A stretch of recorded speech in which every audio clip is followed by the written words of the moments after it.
You're listening to Sensitive Changemakers. This podcast is created for highly sensitive leaders and is designed to support you to embrace your strengths and gifts so you can feel more confident in your own mind and body and live a life with intention, purpose, and more importantly, joy.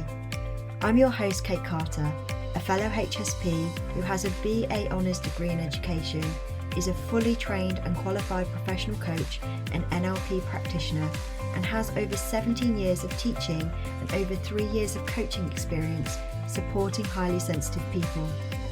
I believe that you can do anything you want to in this life, but that sometimes the path forward becomes muddy with self-doubt and fear of failure.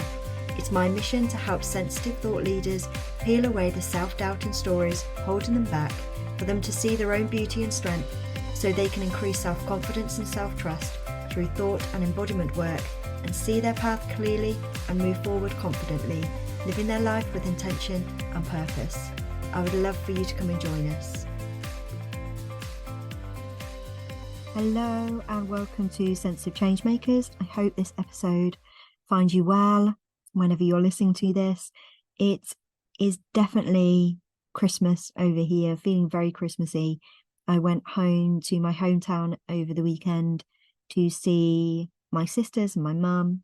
It was also my nephew's 18th birthday, so we had a little bit of a party. We went to Stratford-upon-Avon's Victorian Christmas market, which is normally something that would absolutely light me up. It was just, there were a huge amount of people there. We're talking thousands, and it just felt slightly overwhelming, but it was still a beautiful place to walk around. I really do love Stratford, and it's not far from my hometown, so we had a walk around there and it was lovely.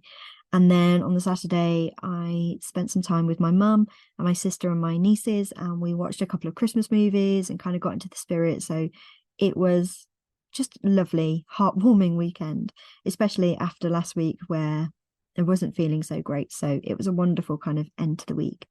And it got me thinking about the holidays in general and how I know that not everybody celebrates Christmas, but at this time of year, it can feel quite overwhelming and stressful. And if we look at nature around us, nature is actually starting to turn inward. It's starting to take, the flowers and the trees are starting to take the energy back into those roots so that they can grow again strongly next year. And I think, we should mirror that. So as people, as humans, it's time to turn inward and slow down. And so you might feel that real need to kind of take that extra deep breath, to take time for yourself, to rest, to chill out and just to reflect on the year so far. And it got me thinking that actually maybe it might be a good time to look at how we can really use some of what nature is telling us around us in what we're doing at the moment in these coming months, because it is quite a stressful time, isn't it? There does feel like there's a never-ending to-do list or a checklist. And actually, how can we honour the slowing down, the rest in this few months? And so I've got some more top tips, and I would love to hear what yours are. So if you've got any top tips to navigating the holidays, especially as a highly sensitive person, please do let me know.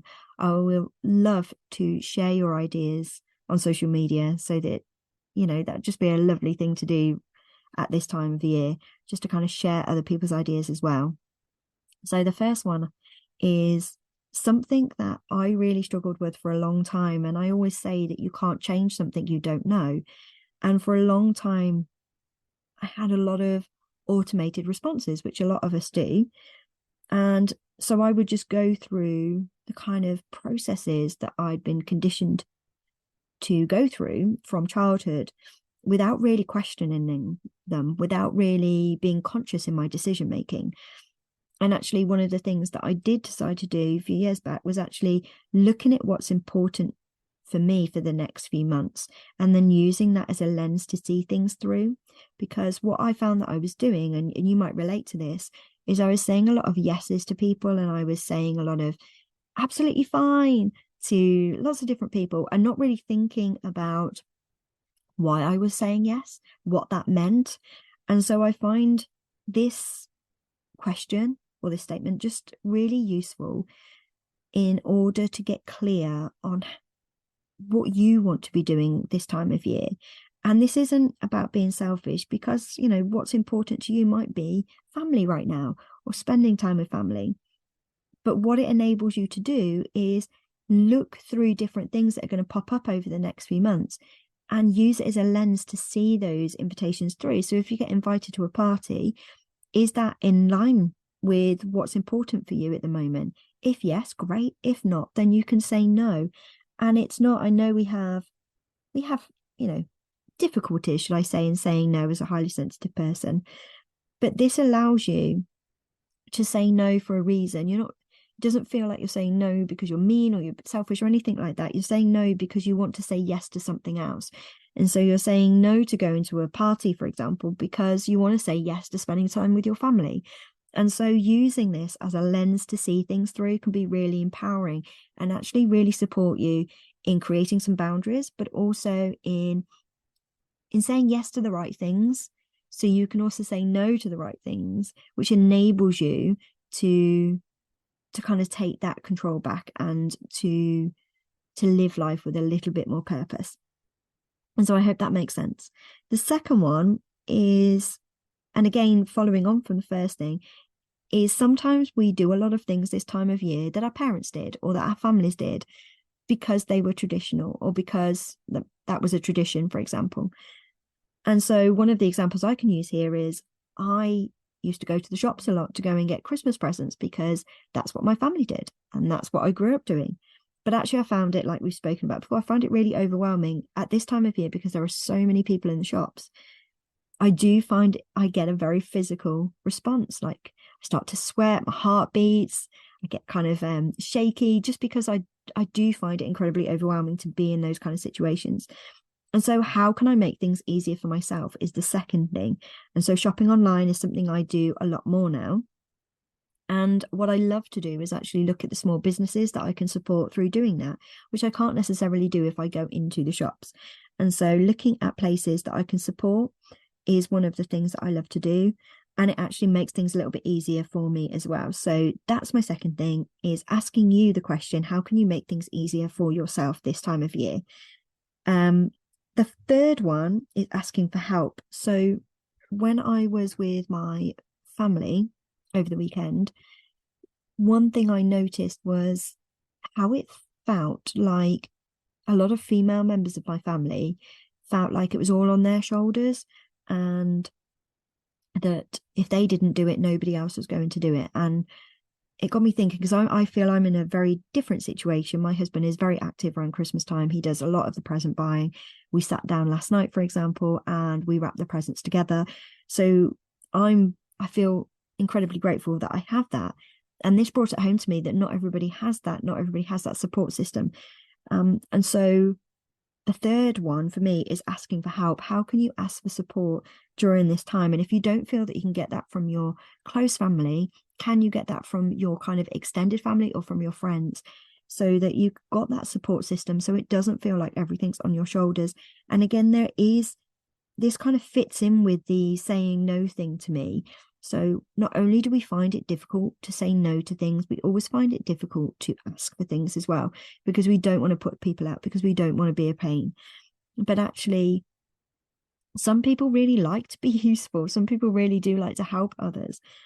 And you asking for that help might really not only support you, but actually support them as well. And in that kind of feeling needed and feeling in that kind of community spirit. And so asking for help isn't a bad thing. It's not a sign of weakness. In fact, I would argue it's a strength, because it's tough. As we've said, it's tough to ask for help. So how can you do that over the next few months so you don't feel like everything is on your shoulders? And the fourth one, because I've got five. The fourth one is, how would you like to enjoy these holidays? Now, this is a little bit like the first one, which is working out what's important for you. But I wanted to put the word in enjoy, because what's important for you might be different to what you enjoy. So what's important to you, for example, might be your family, but actually what you like to enjoy is some time on your own. And so they're both important. They're both part of who you are. They're part of what makes you you. But I think actually looking at what you like to enjoy these holidays and what you would like to do, I think is a really important part of this time of year. And so you could pick places or things that really light you up. They don't have to be huge and they don't have to be time consuming. They don't have to be solo. They can be with other people, but just really thinking about what you would like to do during this time of year that actually you enjoy. And so again, to give you a concrete example, mine here is I love going to like little quaint places where there are some kind of independent businesses. And I was speaking earlier about online side of things, but I like, if I can, physically going to small businesses as well. So we have the Ferrers Art Centre, which is about a 20-minute drive away from here. And it's like an old converted stables. And I love it. It's relatively quiet. So it does get busy. But I always kind of try and pick the times which are quieter.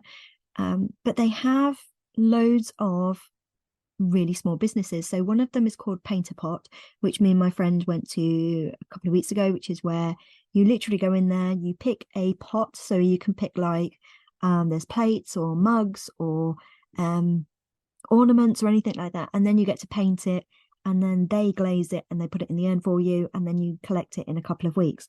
And I love that. That's completely lights me up. One of the other places, they've got a candle making place where, again, you can actually book in to go and make your own candles or reed diffusers, or they actually have the shop there as well. And it just smells amazing. They've got so many amazing smells there. And it's a one-of-a-kind business. You've also got like little businesses that are there where they're actually working on the things behind the counter type things. So you've got this tiny little place with jewelry and ceramics, and the person is behind the counter actually making these products as well. So I know I've gone off a tangent there, but that's something that lights me up. So I always make the time to go and visit there, even if it's just once, even if it's just go and have a hot chocolate or a cup of coffee there and just to have a wander around. I love that. And especially this time of year when they've got the Christmas lights up and the tree up, it's special. And so I would really invite you to think about something that you enjoy. Again, like I said, doesn't need to be time consuming or huge, but just something that you can actually include in your time so that you get to look forward to something as well. And then the last one, obviously it's highly sensitive people, is to plan in some rest time. So I find, and I'm sure you do as well, that if you do a lot of things back to back, so you plan in a lot of activities in the weekend and you've got some in the evening times as well, you get absolutely exhausted. And so be really conscientious and particular on what you want to be doing in your own time so that you can plan in a bit of rest, because this is one of the times of year when we are probably more sociable and we go around to visit people and etc. But actually don't forget that you do need that rest and recuperation time as well. So how can you build that in? I tend to look at weekends, and if I'm doing one thing on the Saturday, I try to get the Sunday free, or if I'm doing something on the Sunday, I try to get the Saturday free, etc., so that I'm not doing something back to back, because I know I get easily overwhelmed and exhausted if I do that. So just thinking about that side of things. And again, it fits into those boundaries. It fits into that first point that we were talking about, is what's important for you. So if actually having a bit of rest time and a bit of recuperation time is important for you during this time, then that makes it, I'm not going to say easier, but it makes it simpler in terms of what you say yes and no to. So again, if you've got two things that you're being asked to do on a Saturday and a Sunday, you can kind of use that lens and go, okay, what's important to me is I do need to make sure that I have rest during this time, because I do get easily overwhelmed. So I'll say yes to the Saturday thing, but I'm going to say no to the Sunday thing because I want that time for myself. And that's okay. So I'm hoping this has really helped. And as I said, I would love to hear what yours are. And I would love to share them, especially this time of year. And I really hope that you are finding enjoyment during these months and not finding it overly stressful or overwhelming. Please do let me know how you're getting on. And I will be back next week with another episode. Okay, lots of love. Bye. Thank you so much for listening to this week's episode. If you have any takeaways or any questions, please do reach out to me either through Instagram, LinkedIn or Facebook at Kate Carter Coaching, or you can email me at kate@katecarter.co.uk. I always love to hear your feedback and the things that you have taken from the podcast. If you know of any other highly sensitive people, then please do share this so that I can reach more and support more highly sensitive people to embrace their strengths and gifts. As a thank you, I will pick a winner every month for a free 50-minute coaching session with me. Thank you so much.